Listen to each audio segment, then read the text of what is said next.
Danny Edwards, co-editor of Shots magazine, website, a celebratory place for the best work being created by music video creators, commercial filmmakers, short filmmakers, directors, producers. It's a really great central point where so much of the great work happening in advertising sort of comes to meet. Commercials is often the proving ground for new technology. Directors want to try it, and they want to try it on a 30-second or 60-second TV commercial before other people might sort of take that on board for feature films. When the McDonald's ad came out, it was end-to-end created with AI, with the Sweet Shop's sort of AI arm. When something comes out that is AI, the story is almost that it's AI. And sometimes that is reflected in the press release we get. So Coke sent out their kind of Christmas, the kind of the holidays are coming, the truck and stuff, and they kind of redone it in AI. And it wasn't really any different, certainly any better than the original one, but the story was, we've just made a 100% AI commercial. The fact that it was a completely AI was kind of worthy of kind of talking about, almost regardless of whether it was good, bad or indifferent. It's kind of like, well, this is where we are now. Yeah, it's some sort of technological achievement.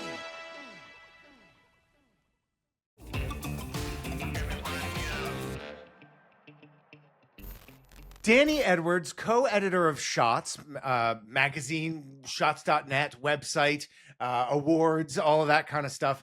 Thank you for coming on the podcast. I'm really excited to have you on. I'm very happy to be here. Thank you for asking me. I'm looking forward to chatting to you. Pleasure, absolutely. It's nice to have you on. It's nice to see a friendly face. I'm excited to talk to you because I think that maybe you should give an introduction to Shots to anybody who may not know what it is. But I'm very excited because you seem to be at the epicenter of a lot of different technological shifts, and I can't wait to talk to you about it. Shots is essentially a kind of business to business publication that covers the advertising arena and more specifically the creative advertising arena. So we showcase work from around the globe, commercial work. We write about the people that make that work, directors, creatives, producers, VFX artists, all the people that are involved. Predominantly it is video-based stuff, so film, TV commercials, films, short films, music videos.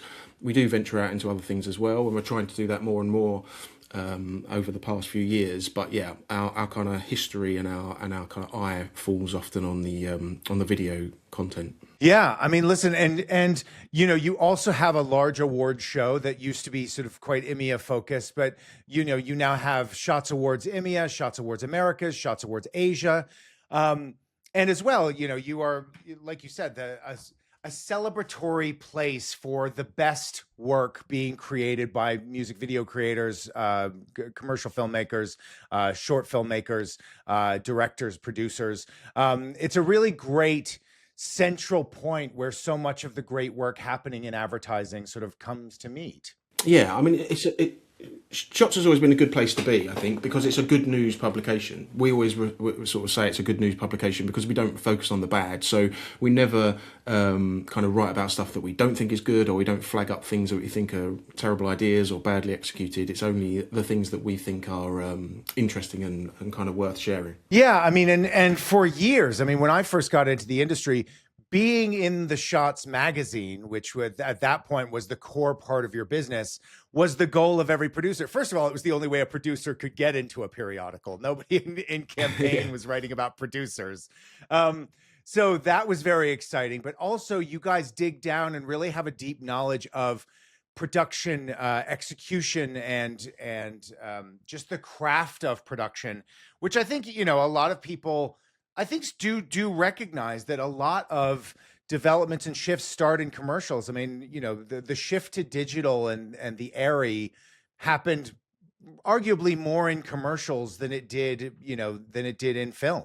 Yeah, you're right. And I think, commercials is often the proving ground for new technology. Directors want to try it, and they want to try it on a 30-second or 60-second TV commercial before they, other people might sort of take that on board for feature films. And as much as you say you're right, the magazine was and kind of still is to a certain degree a kind of central part of what Shots is. Actually, it was the DVD, and then before that, the VHS that was the kind of core thing that people kind of coveted and wanted to be on, because that was I guess pre-internet almost, but certainly pre-YouTube. So you couldn't see work from other countries, certainly not easily.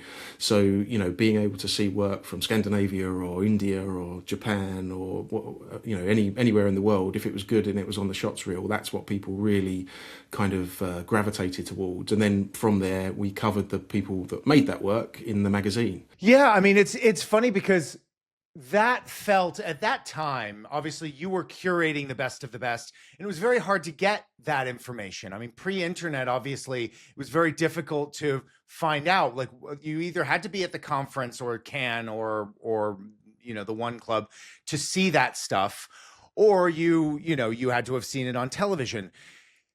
Is it harder to curate that in an age where that's all accessible to everybody? Everybody kind of makes up their own minds, directs their own path through the internet or through YouTube.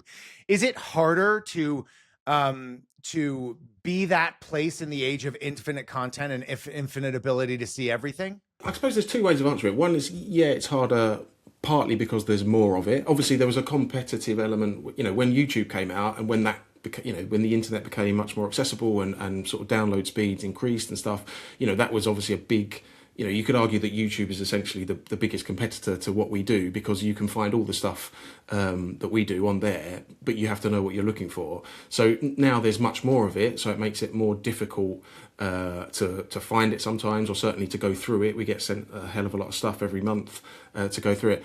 But possibly you could argue that it's even more necessary because there's so much stuff, because there's so much content out there, so many ads, you're bombarded with them, there's so many made. So having shots has always been that kind of filter process where we'll kind of do that hard work for you, and obviously you have to trust our opinion and our judgment, and you have to kind of understand what we're looking at, and we have to understand what is interesting and useful. But we do that work of filtering out what we don't think is worth seeing, or we in our view is not quite as strong as some other stuff, and then we kind of reflect back what the advertising industry is doing across any day, week, month. Yeah.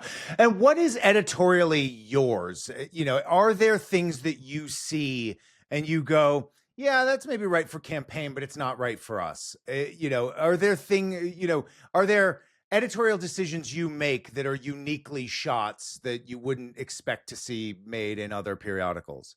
I don't know. I mean, I suppose we've always, although we're a business to business magazine, so I said at the beginning, we're a B2B product, but we don't really we're not about the business of advertising. So we don't look at it from that sort of angle. We're not about how effective a commercial is, really. That's not something we necessarily concern ourselves with. So what we're looking at is the idea and the execution. I mean, I suppose to kind of paraphrase John Hegarty, a great ad is 80% idea and 80% execution.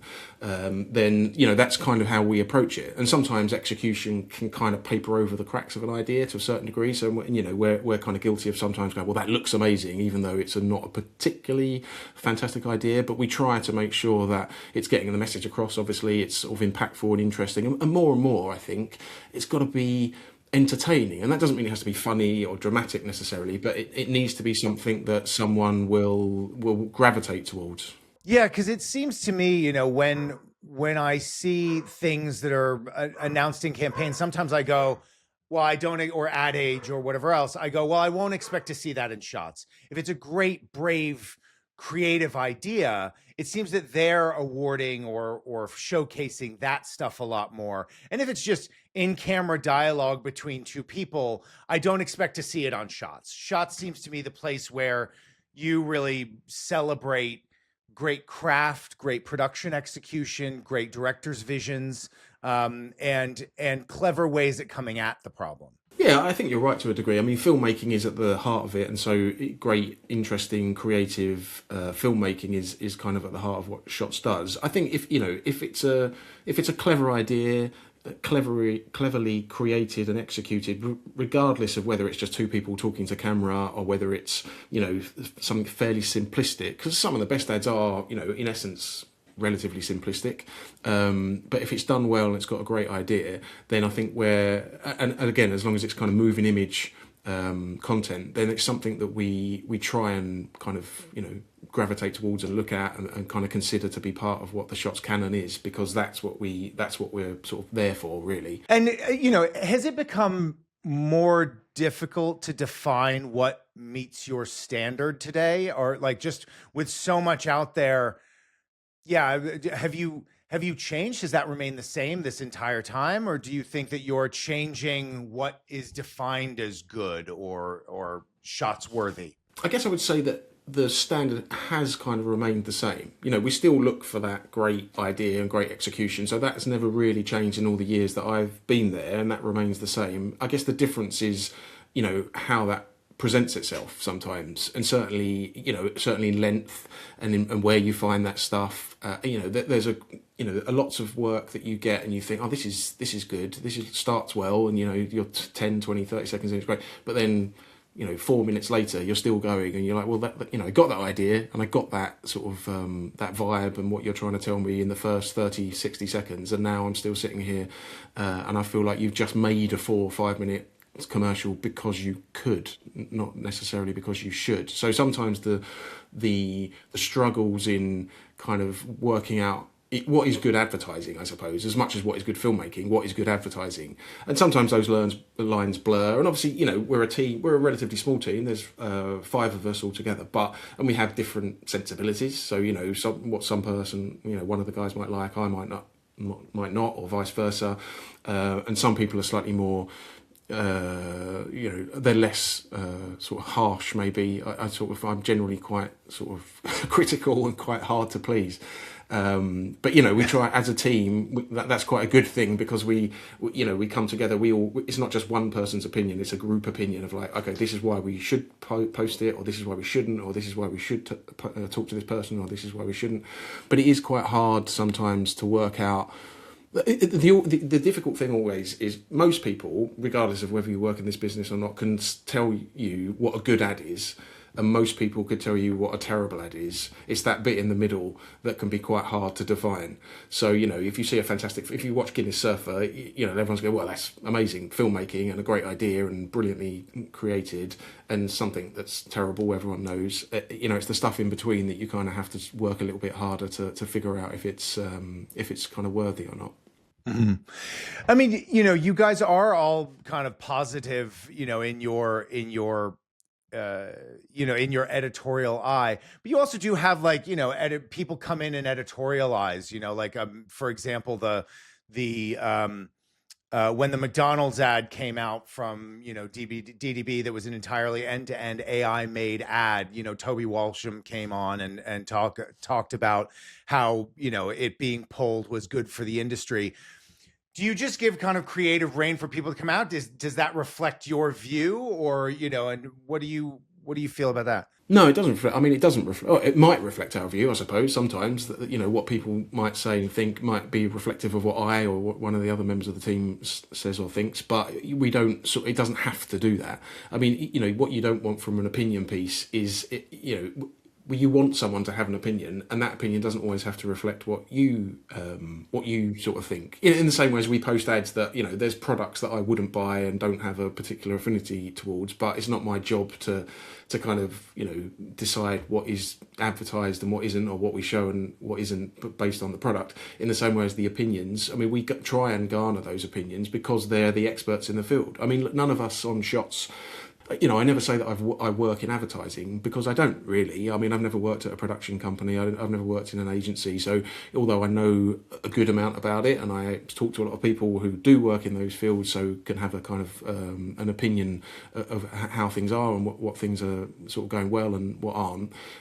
I don't have the granular sort of insight to a lot of producers or directors or creative directors and stuff like that. So it's important for shots to kind of get those opinions, because they might have a completely new insight on something that we don't. In the same way as every time we have a focus, so most months on the site is a specific focus. It might be comedy, it might be animation, it might be welfare, or whatever it might be, and we can come up with ideas and we commission kind of articles based on that. But at the same time, we often get pitched things. We're like, well, we didn't even think of that. That didn't even cross our minds as being a particular topic that people might associate with this kind of overarching focus. And that's what we're looking for, because, we're trying to be reflective of what the industry is, not just in what they produce, because obviously that's important. The work that we showcase is important, but reflective of what the industry's thinking and feeling and what people are talking about and what's important and what's not. And so yeah, you have to kind of get those opinions across. And as long as they're not press releases. I mean, that's the one thing we always go back to people. Some people kind of send you, I've written this, this opinion piece, which is essentially an advert for their company and how great they are at what they do, which I don't doubt they are, but that's not what that sort of section of the site is for. Right. I mean, just to kind of talk about, obviously the AI of it all. And for me, McDonald's seems a very interesting way into that, which is, the McDonald's ad. There was a Christmas ad that was brought out by DDB, Naboko. It was end-to-end created with AI, with the Sweet Shop's sort of AI arm. I think it was, having lived in the Netherlands, what was funny to me about it was the humor, the tone of humor was very Dutch. I can see why it didn't go down a treat everywhere else in the world. And we live in a world where you can't really just do a local execution. Everybody in the world is going to see it. And so this notion of, oh, Christmas is here again, that sucks, was very, very Dutch. But I think it's an interesting thing. Did you guys put that up when that came out? Did you guys put that up, as something that you showcased? We did, and I think in part because it was AI. I mean, like the story, at the moment when something comes out that is AI, the story is almost that it's AI, and sometimes that is reflected in the press release we get. So Coke, I can't remember if it was last year or the year before, sent out their kind of Christmas, the kind of the holidays are coming, the truck and stuff, and they kind of redone it in AI, and it wasn't really any different or certainly any better than the original one, but the story was, we've just made 100% AI commercial.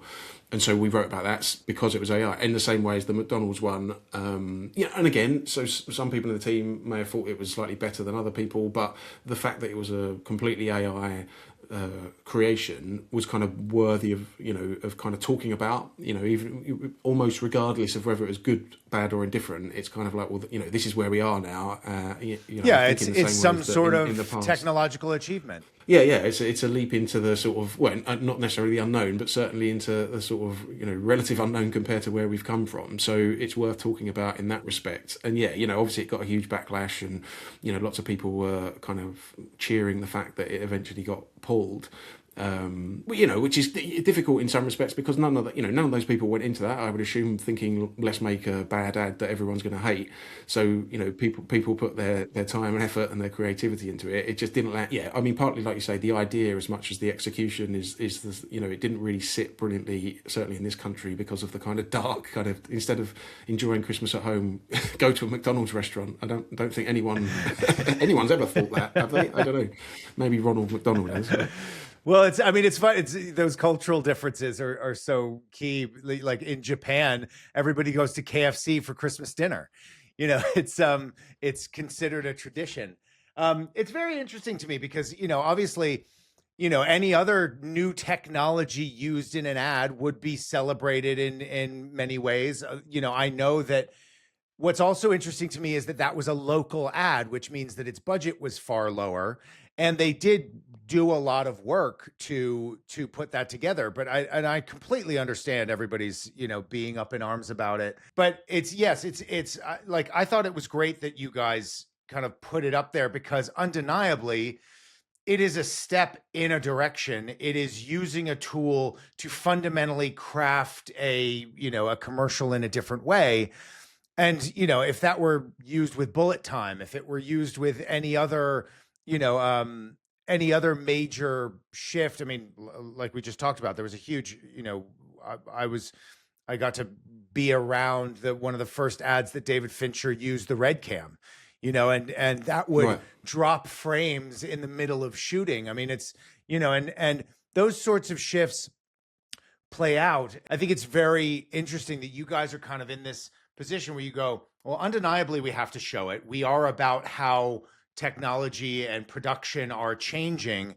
But then as well, you get to kind of go, okay, and we'll speak to people who, are knowledgeable about, and let them write articles about, what they think it means for the industry. It seems a great position to be able to be in, because you don't have to have a go at anybody's work. Like at the end of the day, a group of people worked on that quite hard. And I think that like, that's what I quite like about Shots, is that it's sort of respecting the work that's being put in rather than casting aspersions on the whole thing. Yeah, I mean, look, like I said before, we don't showcase stuff if we don't think it's good. We don't. Lots of people, we're reliant on people to send their work in to us so that we can look at it. And most, I'm sure, everyone that sends anything to us thinks that it's worthy of us writing about, right? So, what we don't do, which I wouldn't want to do anyway, even if we could, it is, flag a piece of work and go, well, this company and this person sent us this, and look at it, it's terrible, it's rubbish. I guess. Because a campaign's Turkey of the Week gets a lot of, some people kind of think it's good, lots of people think it's it's not a great way of working.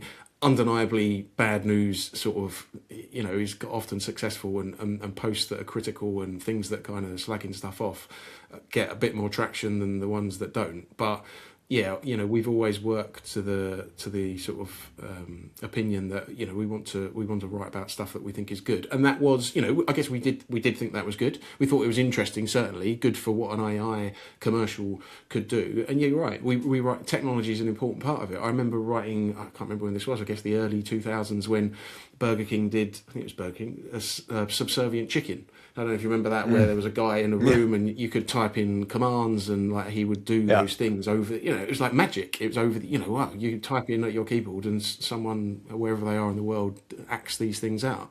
But the execution wasn't great in terms of, it didn't look amazing, but it was a completely new way of advertising, and it was worth sort of celebrating and kind of certainly discussing, because that's something we hadn't seen before.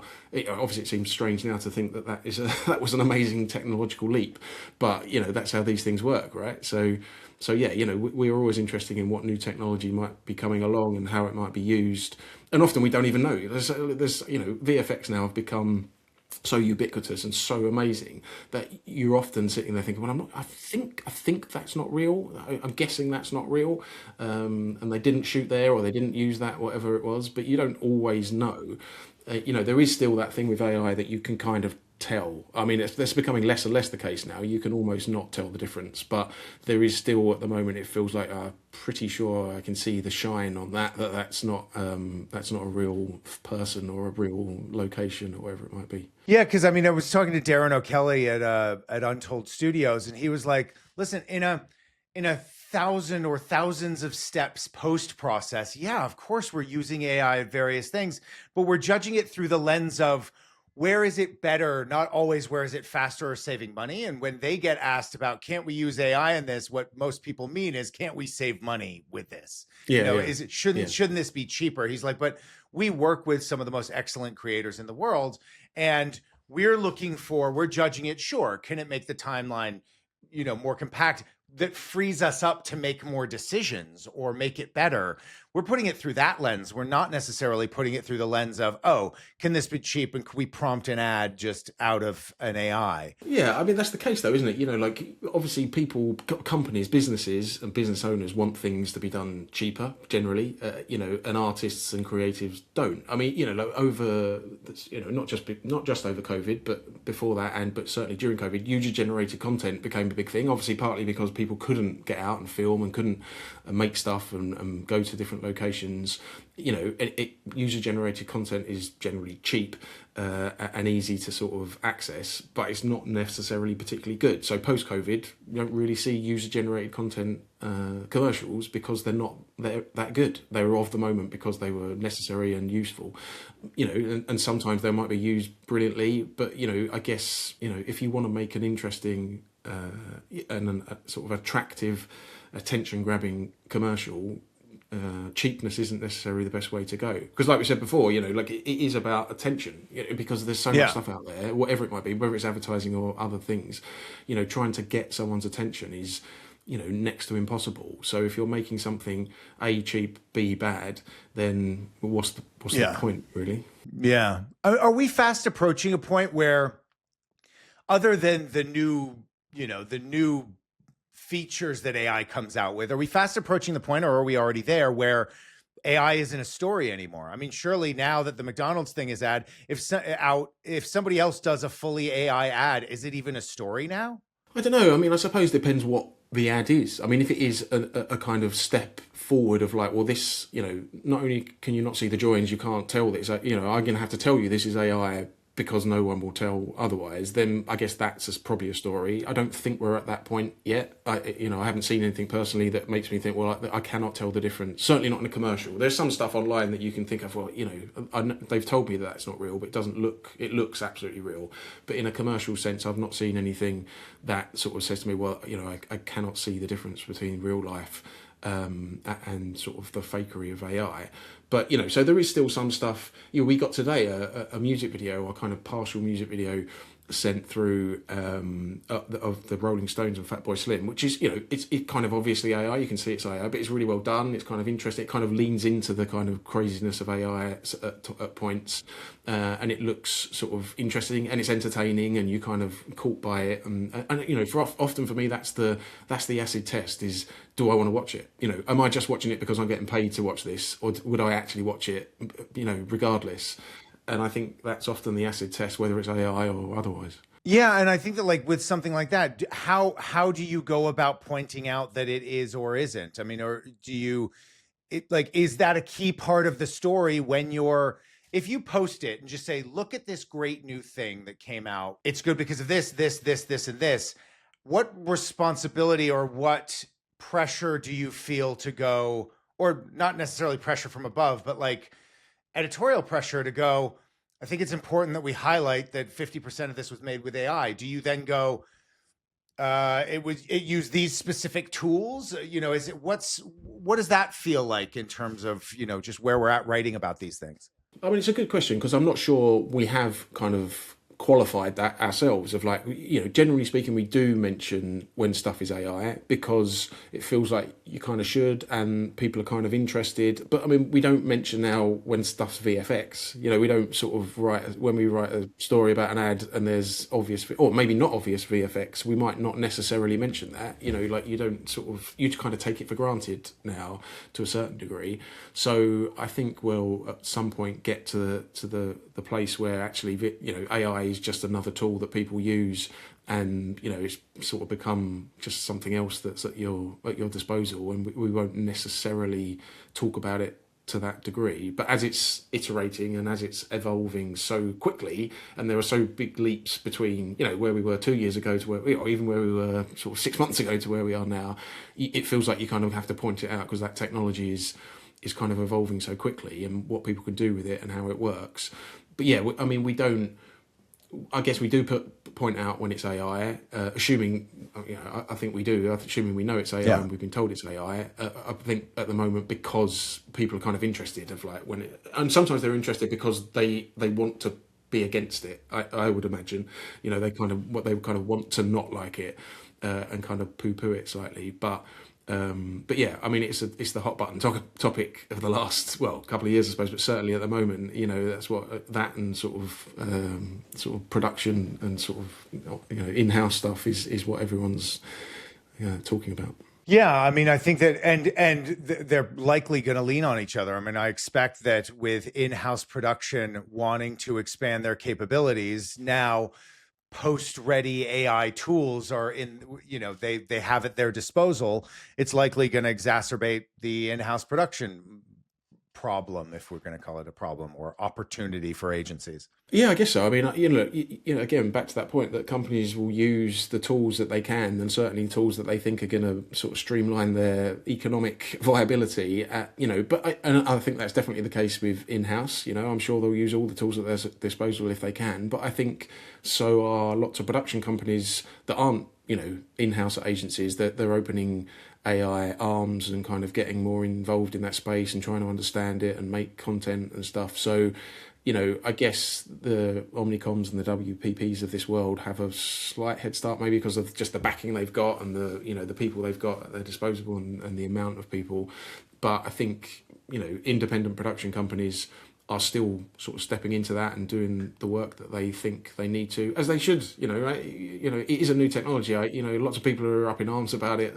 Sort of decrying it, but that probably was the case when VFX came in and stop motion became or sort of less relevant and less sort of leaned upon. So that's just the sort of way that these things evolve. Yeah, I mean, it's also interesting to me that like, the Coca-Cola ad you mentioned of them doing the AI Christmas ad came out right around the same time. I mean, within 6 months of the O2's granny that wastes scammers' time. That was obviously all AI and it was done by VCCP. Nobody had a problem with that. I mean, exactly same. I mean, within the same window of like PR window, with exactly the same trajectory of our understanding and fears about AI. But that's a way that AI was used in a campaign, and nobody had a problem with it. Yeah, it's interesting. I don't know why that is actually. Maybe that's just because it was a kind of human beneficial sort of campaign. It was a helpful thing that people were kind of trying to say, like, we're actually using AI to benefit, old ladies or whoever it might be that's trying to get scammed. Whereas McDonald's is a much more. Yeah, I mean, I think that there are two. I think there are a couple of things going on. One is great. You're wasting scammers' time and ruining their day. Fabulous. Everybody can get on board with that. But also, it's coming up the creative idea. It's in the creative strategy. The creative strategy doesn't work without it. It would be prohibitively expensive to have banks of thousands of people doing that. So it's leaning on two of the benefits of AI. And I also think that there is a social contract that happens with an ad, that the underlying understanding of an ad is this piece of media is a corporation asking me to part with my money. And very often it will tell me exactly when and how much of my money they want me to part with. Every month, sign up for $9.99. Oh, go down to McDonald's and pay this much for a value meal before Christmas. They're giving me a window. They're telling me how much. They're telling me how much money they want. And I think that when you use a tool when you either make lazy advertising or you don't put any effort or value into your production, or you're lazy, or you use tools like like AI to reduce cost, I think that you're undermining that social contract, which is you're asking me to part with my money, but you're refusing to spend money to ask me to part with my money. That's quite a rude and undermining, you're trying to basically get me to give you my money for as little money as possible on your end. And when I can see that, I'm uncool with that. Yeah, I get that. That makes perfect sense. And I suppose potentially, the one with the grannies and the phone line. I mean, that could have been. I guess that could have been a real granny. Like the AI element of it was also the phone calls and the kind of the voice stuff that you're not necessarily hearing or seeing.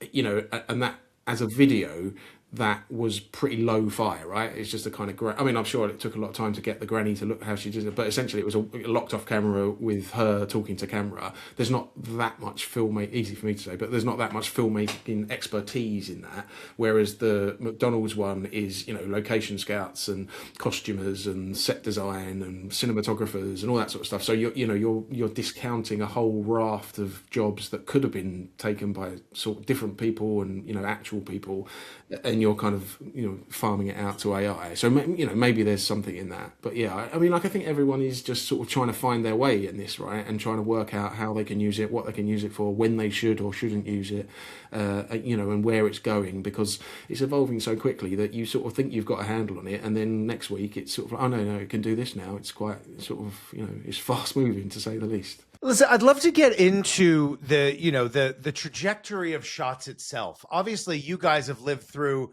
You started as a VHS and DVD curation company, sending things out by subscription. You then had the magazine, which was the industry standard. I still have physical copies of Shots around. It's beautifully published. It's I was lucky enough to be in it once or twice, but I think it's a great thing. But then obviously you guys have lived through the digital transformation upheaval that publishing companies went through to become digital.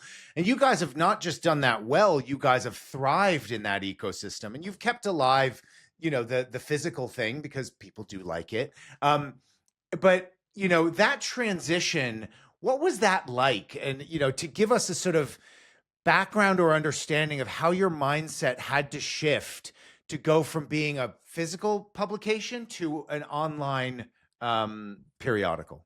Yeah, and it was kind of gradual, really. I mean, Shots. I mean, I was there still when Shots.net launched. I remember the party and like this. Oh, we've got a website, and what we're going to do now, and that was I think like 2001 or something. And even from that point, for the next 2-3 years or so, the website was sort of a back, like it was a secondary thing. Everything we save stuff. If someone sent us a great commercial or a great music video, we'd say, oh, don't put that on the website. We'll save that for the DVD or the VHS or whatever it was, because no one's really looking at the website these days. But then, yeah, like we said before, YouTube comes in and just changes the game, because that is accessible to everyone, and if you know what you're looking for, and there's so much stuff to upload. So we had to kind of gradually work out that the the DVD and the VHS was just it was a defunct medium, right? I mean, it kind of on its last legs, and it kind of staggered towards a certain point, but then we just sort of moved over to the website, and I suppose the processes didn't really change. And I think B2B, business to business publishing was slightly different, maybe slightly different, because people were used to paying for, and in some instances paying a relatively lot of money for the content that they received about that business. So whereas consumer publishing, it was a kind of massive upheaval, because you could get the stuff on the site very quickly. You didn't need to buy the magazine, and also you didn't want to buy the magazine and the website. Obviously no one really wants to pay for stuff online. And consumer publishing struggled with that much more. So B2B publishing, we kind of still had a subscription model, and we just had an extra offering. We had the website as well as the magazine, as well as the slightly lumbering DVD. But then obviously, as the website grew, and as the internet became much more widely used, and broadband became much more prevalent, our focus kind of shifted. So instead of saving stuff for the DVD, you would be like, well, let's kind of forget the DVD to a large degree. We're just going to sort of put stuff up as quickly as possible. As soon as we get it in, we want to write the story, we want to get it out there. And it was kind of first past the post of like, get it out to people, and you'll be the one that they might use to, when social media came in, share and links and all that sort of stuff. So it was a kind of gradual process, but, the same process that everyone else had to go through. But like I say, business to business publishing kind of had a bit of an extra helping hand, because lots of people were used to that model, that financial model. But then the magazine did sort of suffer, because we got to the point where I think probably 10 years ago or so that we stopped doing the magazine, because it just didn't pay for itself. You're right, as much as everyone loved it and enjoyed it, and certainly like being in it and being on the cover and stuff, no one was really prepared to advertise in it. So we had a round table sort of thing 10 or 12 years ago of like, okay, you all seem to love the magazine, who put your hand up if you're going to advertise in the next issue, and kind of no one put their hand up. So it was living sort of month to month. So the dwindling advertising paid for the following issue, which paid for the following issue. Because at that point it was monthly, right? Well, it was bi-monthly. It was bi-monthly. So we had six. At one point we had 7 issues, but that was a weird random thing. But 6 issues a year, so every 2 months. So the one and issue now paid for you're the at next, how and the next, many? and the next. And the can issue was really the one that made the money. Right. So now we're back to doing. So for a long while we didn't do any, and then we did the comic. So for our reintroduction into publishing in Cannes was doing comic books.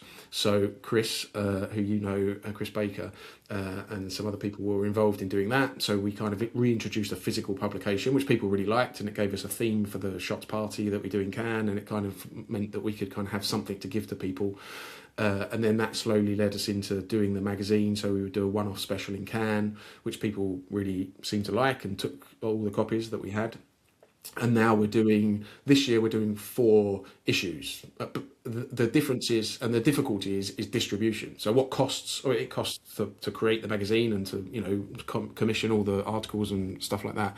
But the real heavy cost was in distribution, because sending it to Australia and Japan and China and wherever else was what cost the real big bucks.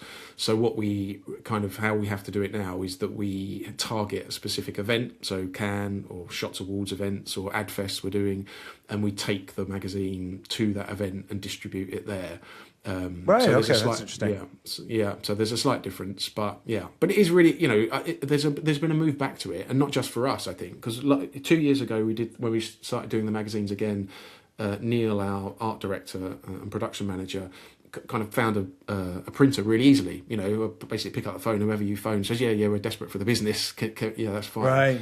2 years That's later, interesting. 2 years later, they couldn't find a printer because lots of Wow. people were back printing magazines, and it was a much more lively sort of business, which is great, because that's the reason I got into working at shots and wanted to work at shots was because of the magazine, because the magazine is a nice thing, and it is great to come out at the end of a kind of however long the period is and go, we made this, we've done this, and well done everyone. I mean, not often there's some mistakes in there, but we rely on people as well for the images, as you well know, like the images that we have on the magazines, which are some of them are amazing and brilliantly shot and art directed, and they look fantastic. We don't really pay for any of that, so we rely on the egos of the people within the business to go, hey, look, if you create and obviously they're very creative people. Well, it used to be like the Thunderdome. You'd get a thing and you do your shoot, and you'd be told, we will pick the best one for the cover. And so everybody was trying to outdo each other and be like, I don't know what they're shooting or whatever else. And so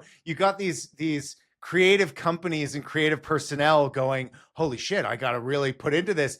And so you would then get the best of everybody. Now, is it true? Are you you're putting each person that gets a cover? Is that right? Or is that just so we for the do. can? We are able to do more than one cover. So we're lucky that some of these people do really pull out the stops, and they do great images, and they take their time, and they employ photographers, or they know photographers, or whatever, they might be photographers, and so they do some great stuff. And obviously, when people do make that effort, and people do really, take the time and spend some money in some instances to do it, we want to kind of reward that if we can.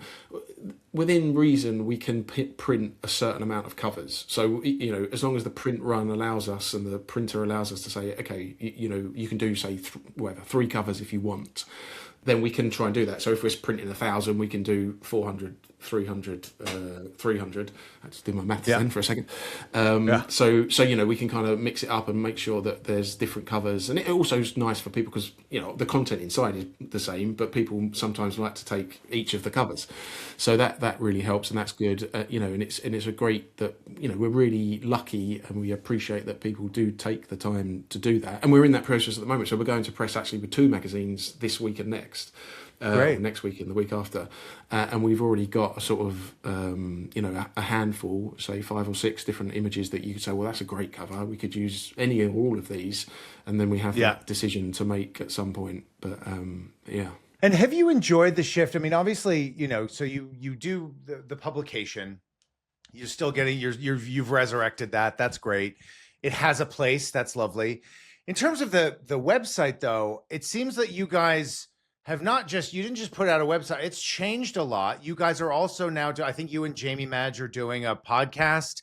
There's, you started, around about the 2015, 2016, going out and shooting people, doing interviews and things like that. I think like the, on my radar segments and stuff like that. You guys were quite clever about not just, becoming a digital publication, but actually leaning into the skills and opportunities of the new medium and creating your own content.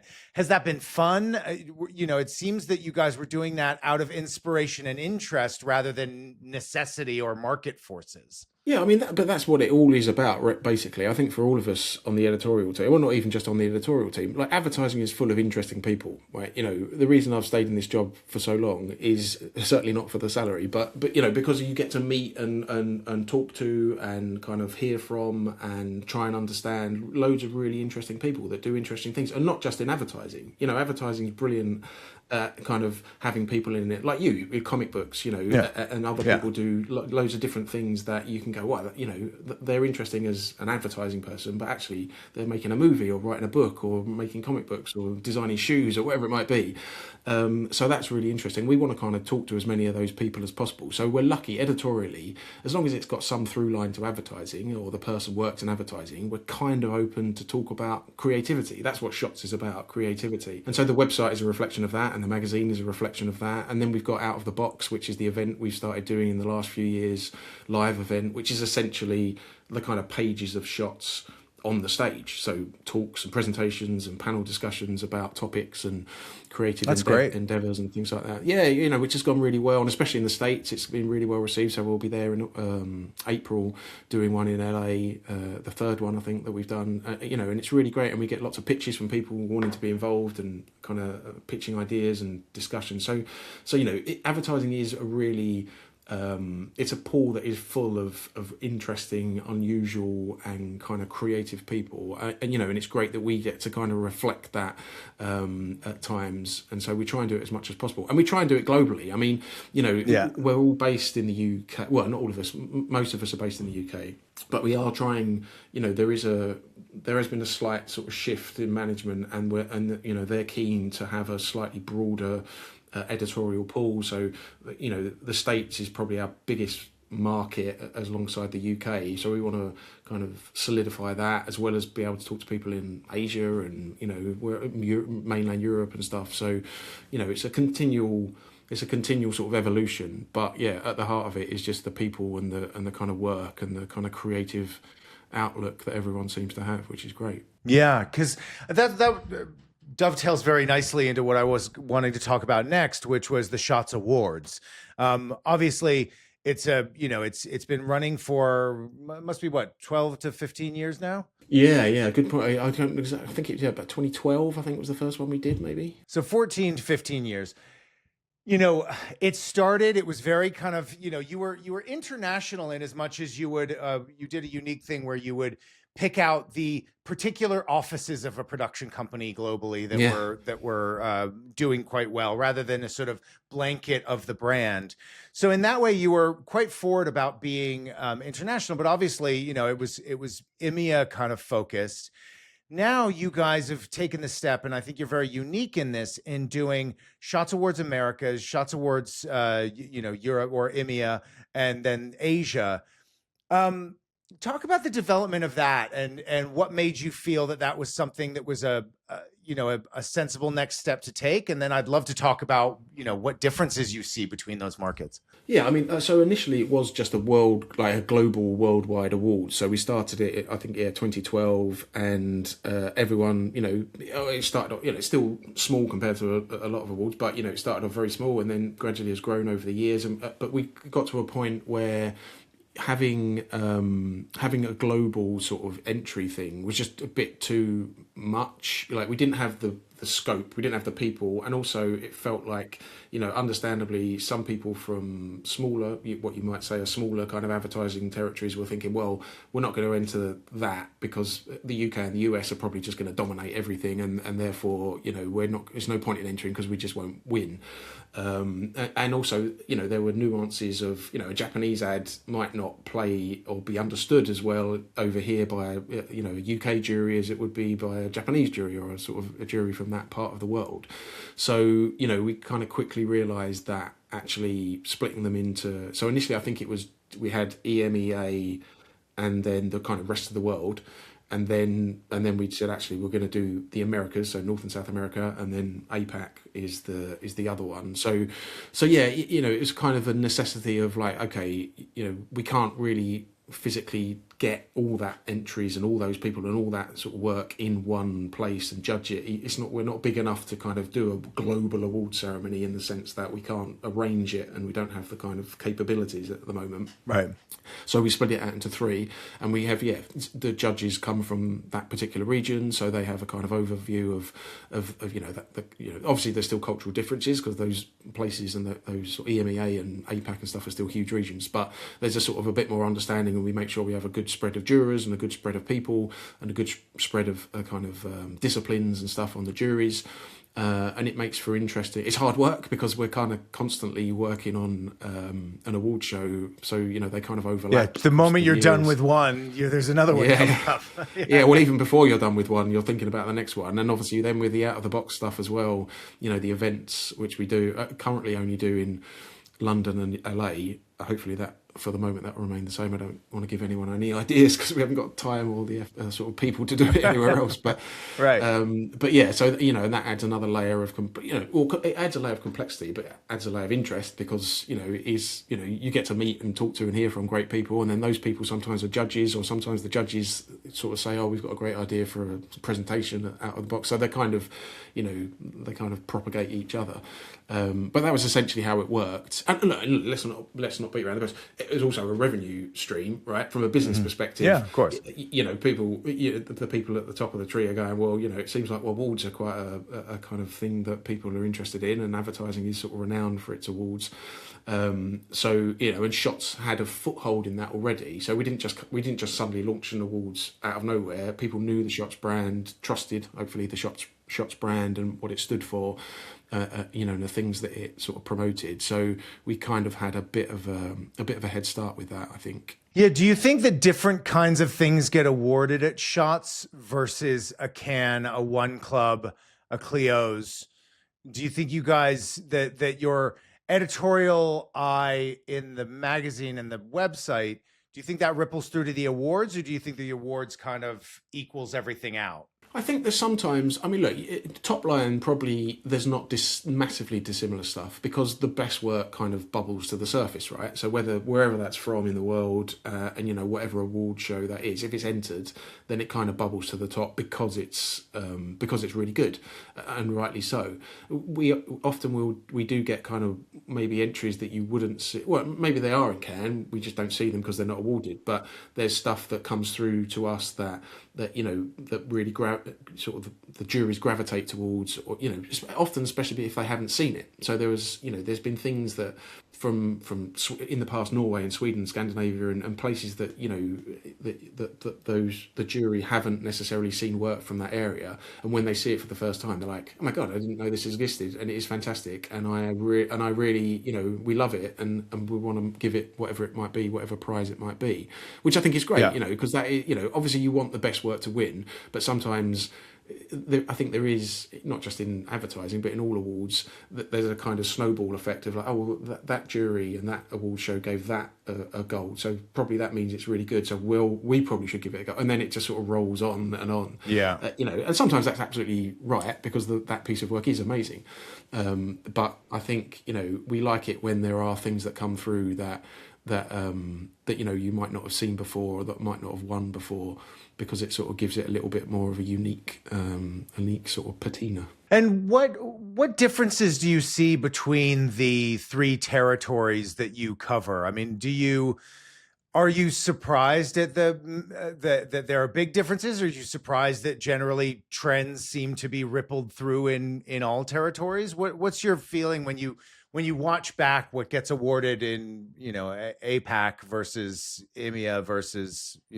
Yeah, I suppose the EMEA awards and the Americas awards are relatively similar in trends and output and the kind of stuff that you see. Obviously, there's subtle differences or sometimes big differences, between them. But generally speaking, there's not that many surprises. It's the APAC awards, and I suppose because I'm not from that culture, and most of us in the Shots editorial team aren't from that culture, so you'll see stuff that is. What the heck, I don't really know what that is about or what that means, but it is amazing. Obviously some of the products you don't really know, and some of their cultural differences and nuances are things that we wouldn't even think of. I mean, some of the stuff from Thailand is just, and I hesitate to say crazy, but it is just sort of a visual assault on your senses, and you're just like, I don't know what this is about. But and I think people who are a bit more used to that now, so it's not quite as surprising. I remember years ago in Cannes, actually at the Cannes Lions, I can't remember what year it was, probably sort of mid 2000s or something, when an ad from Thailand, I think it was Thailand or Japan, won a kind of gold lion, but was kind of booed when it went up because it was so out there, it was so unusual, and it was so different from things that I think most of the audience were used to. They just didn't get it really, and they said they were kind of quite harshly critical towards it because it was nothing that sort of existed on their radar up to that point. I think that, you know, again, back to the point we talked about of, you know, the YouTube and just everyone has access to anything at any given time. I think those sort of things have broken down slightly. So you're never, it's harder to be surprised because, you know, we're kind of all used to seeing things from different parts of the world and with different cultural sensibilities, certainly more than we were, you know, 15 years ago or something. Are you guys tapping into the creator economy at all? I mean, I know that you know, some of those creators are transitioning and getting ad work, and sometimes it's just brands paying them to inject themselves almost like product placement in what they do. That area where creators and brands overlap, is that a place that Shots is looking at or interested in showcasing? It's funny you should say. Actually, I had a drink with a PR person yesterday after work who was sort of saying that Shots needs to be a bit more involved in this, and he was kind of, you know, telling me some of the people and some of the places and kind of trying to help out, which is great. I mean, I suppose we have been a bit lax in that, in part, as I said to him as well, it's because that work, those commercials aren't generally that great, I would say, you know, like, so, you know, it's like celebrity commercials, right? Yeah, essentially they're celebrities, you know, I guess they're on, you know, whatever, social media celebrities, you know, sometimes those ads aren't great because it's just essentially the celebrity going, hey, buy this thing, or, you know me from whatever, and you know, I'm now representing this brand, and often that is the sort of stuff we get sent, you know, and it's not always that great. So again, from a filmmaking point, you know, I guess in the social media world, you kind of have to take away this filmmaking expertise bit because that's not what it's about. It is about the idea much more than it is about sort of brilliant, expensive cameras and swooping sort of, you know, shots and stuff like that. So you kind of have to sort of distance yourself from that slightly. But yeah, you know, so it is an area that we probably should be more involved in because it's not new, let's be honest. I mean, social media sort of influence have been around for a while. So we just don't see that much great content that surprises that comes from, that sort of impresses us, I suppose, as much as anything. But maybe we're not looking hard enough. There's always that. And maybe, you know, there's a different angle to get into it rather than just, you know, I guess you kind of, again, it's that, like, okay, well, you can't judge that content by the same yardstick as you judge, you know, Jonathan Glazer's new commercial for whatever it might be, because they're just going to be completely, they're going to be completely different, and understandably so. Although I would love it if Jonathan Glazer had an Instagram account or a TikTok account and just started putting shit out, branded or not branded. I will be a follower. If that ever happens, he's going to revolutionize social media. I mean, that'll be the death knell for the current social media influencers. if that's the bar they've got to hit. If we could basically get the guys who had those great DVDs, Michelle Gondry, Chris Cunningham, Jonathan Glazer, Spike Jonze, if we could just get them all on social to just show us how it could be done. Yeah, I remember those DVDs. What were they called? That was called like Directors something or other, wasn't it? They were great. They were the great. I mean, to me, they were one of the first things that went viral. It's like, but it was always passed around like the Rubber Johnny video. I remember Rubber Johnny being passed around the production department at Wyden, and it coming to me because I was the editor. So it came to me, and it was like, to get your hands on the Rubber Johnny video was a unique and rare thing, and those DVDs were very similar. It was like, check this out. Like, the music videos you're going to watch here are going to blow your mind. And well, it's true. I mean, I think that, like we were saying before, there is less the element of surprise these days, because people have kind of seen everything. I remember, I can't remember what year it was now, Robbie Williams's Rock DJ video. So I was, relatively low down in the shots sort of hierarchy, and there was in the old office a viewing room where we'd have DVDs and U-matic tapes and stuff that everyone would watch stuff on, and there was a scream coming from the viewing room where someone had just watched this, Rock DJ video where he sort of peels his skin off and stuff and throws it around his head, and the whole office just comes running in. Yeah, you could only watch it in Europe. Europe would air that version, and in the UK they wouldn't even air it. Yeah. So like those sort of things. It doesn't have to. Occasionally you do. You get a massive, great ad, and everyone's you've got to watch this, or forwarding it on the sort of internal communication system, whatever it might be. But yeah, that whole sitting in a viewing room and shouting and screaming of like, everyone come and watch this. It's less of a thing now, obviously. But yeah, those videos, those director videos were fantastic, because that sort of stuff. I mean, I don't know where Chris Cunningham is, sort of what he does now. We haven't heard from him for some time, but he was a revolutionary. Yeah, I mean, listen, just what a genius. I mean, I'm sure money just runs away from him. I can't imagine he did a lot of profitable work, but my God, the stuff he did was great. I just realized you brought up U-Maddox. You and I are both dressed like U-Maddox, the gray with I didn't want to say, it's like we got the memo of like, you got to wear a white t-shirt and a grey top.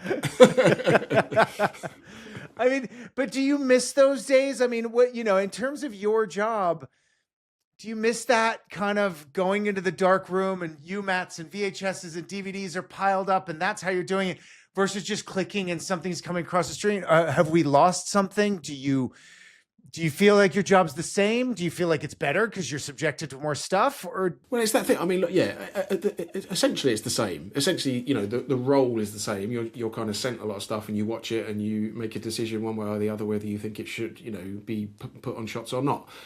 The process obviously is different because, back then we got maybe, I don't know, 100, 150 different commercials in a month that we would watch, and now it's like 300, 400, 500, and they're not just 60.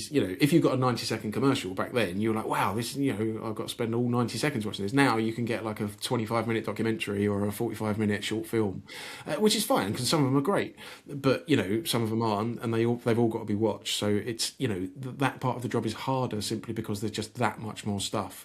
It takes a lot more time to view it and to decide whether it's something, because it's not just me viewing it, it's Jamie viewing it and Amy and Carol and Dan and stuff. So, there's a whole process and it takes a bit more time. I'm quite happy when I click on the link and it's like, oh yeah, 30 seconds, that's good. I can decide fairly quickly whether this is good, bad or indifferent. But obviously sometimes you'll get a short film that is, 25 minutes long, or a short branded documentary, and before you know it, and like I said before, the key is, do I actually want to watch it? Because sometimes I'll forget that I'm watching it for work and I'm actually just engrossed in whatever it is the story is, and I'm watching it because I want to finish it and find out what happened, or what the end of the film is. And that's when okay, I'd forgotten that I'm watching this at work and I've got to be in a meeting in 5 minutes, so that's a definite yes. Ultimately it's not really changed. The process, the process has changed, but the kind of fundamentals of what we do, it is the same. Just one more question just about the creators thing was, do you think that with creators now, obviously these AI tools, these Gen AI tools off the shelf mimic broadly what post-production was able to do 10 years ago. And obviously there's a quality gap, but now these creators who have only been able to do really in-camera stuff, that maybe their skill level has raised up in some respects, but certainly not to the level of post-production. Do you think that you might be seeing more that crosses your desk from the creator economy because they'll have access to these tools?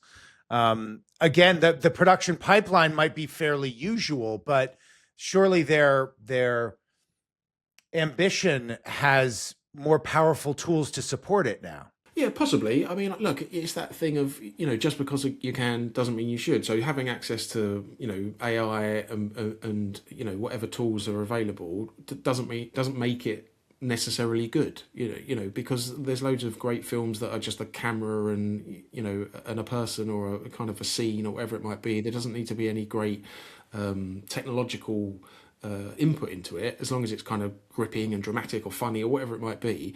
Obviously, having mad or unusual or clever or kind of just realistic imagery within that people can react to, or kind of use to whatever sort of example they want to use, then that might be great. But I think ultimately it's down to, is it something that I'm going to find interesting? Is it something that's going to be engrossing, or going to make me laugh or cry, or whatever it might be? And I guess if those things can help do that, then great. But I don't think we haven't seen a huge amount of great social media content so far, and and they've still been, they've got cameras that they didn't have 10 years ago or 15 years ago that they didn't have access to, and editing equipment they didn't have access to, and sound recording equipment. It's the nature, I guess, of that platform. It's a different platform. And like I said, maybe it's us that's got to kind of move slightly to understand what that is and how it's used and what is good in that scenario, because we're still over here slightly of like, it's got to be great imagery, it's got to be brilliant camera work and a fantastic concept. And that's what makes a great shots commercial. It is a different platform, and maybe it's us that's kind of got to sort of reset our thinking and kind of understand that actually the yardstick we judge the other stuff by isn't going to be the same that we judge this one by. Or maybe not. I mean, I think it's possible that gets better or different, and it just never quite crosses the Rubicon. Well, listen, Danny, thank you so much for giving us all this time and for talking to me about it. To me, Shots is still the gold standard of what I look to tell me what to think about modern production and great creative stuff. It's been great, mate. Thank you. I really appreciate you asking me, and I hope at least some of what I said made sense.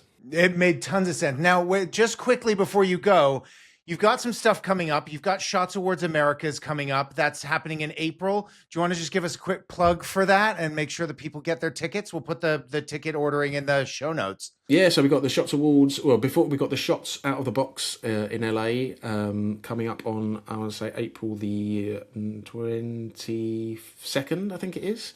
I think that's the Wednesday, the 22nd. So yeah, that's got lots of presentations, panel discussions, stuff about AI, obviously, and people talking about projects they've done. So that's and then the following evening we've got the Shots Awards in LA as well, which is the sort of culmination of the Shots Awards, the Americas. So yeah, lots of people, lots of drink, lots of sort of hopefully partying and trophies being given out, and hopefully a good time. Yeah, lots of drink, because of course you are still a British company. Absolutely. So, I mean, if you're not having a drink, what are you doing, really? So we were always told that the Americans weren't quite as they're not as big drinkers as us, which I guess broadly is kind of true. But they have a good time. Let me tell you, they don't mind. I bet they will. Yeah. That's the wonderful thing. Share it's cross-country cultural communication. Yeah. We appreciate you coming over and bringing your culture with you. I think that's fabulous. I'm really looking forward to it. I'm going to be there. We'll put the ability to buy tickets in the show notes. Brilliant. Thank you, mate. Thank you. I really appreciate it. It's great to talk to you. I've been listening to a few of these over the last few months. They're brilliant. You've done a great job. So, keep it up. Thank you so much, man. It's been a pleasure to have you on. And, this is the fun part for me. Getting to talk to people I love like you is such a treat. So thanks so much, man. Really appreciate it. No problem. Take care. All right. Bye-bye.